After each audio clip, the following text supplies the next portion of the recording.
Vitamin లోపాల వల్ల చర్మ సమస్యలు రావడం సహజం. విటమిన్ ఏ లోపం వల్ల పిల్లల్లో మోచేతుల మీద, మోకాళ్ళ మీద కురుపులు లాంటివి వస్తాయి.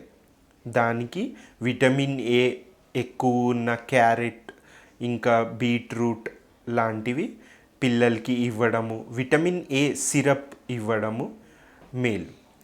పెద్దల్లో విటమిన్ నియాసినమైడ్ తగ్గడం వల్ల పెల్లెగ్రా అనే ప్రాబ్లం వస్తుందండి. ఆ పెల్లెగ్రాలో మెడ మీద ఇంకా చేతుల మీద నీటి బుడగల్లాగా వస్తూ ఉంటాయి. అవి ఎండకి మండి చాలా బాధని కూడా ఇస్తూ ఉంటాయి. దానికి నియాసినమైడ్ అనే ఇంజెక్షన్ ఇస్తూ ఉంటాము.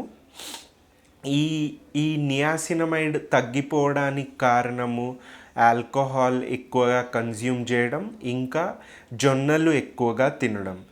ఇవి తగ్గిస్తే మనకి కొంచెం బెటర్గా ఉంటుందండి ఆ పేషెంట్లో.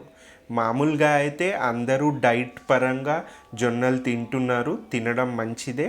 కానీ అలాంటి చర్మ సమస్యలు ఉన్న పేషెంట్లలో అవి తగ్గించి తింటే బెటర్. ఇంకా ఆల్కహాల్ కూడా తగ్గించుకుంటే బెటర్.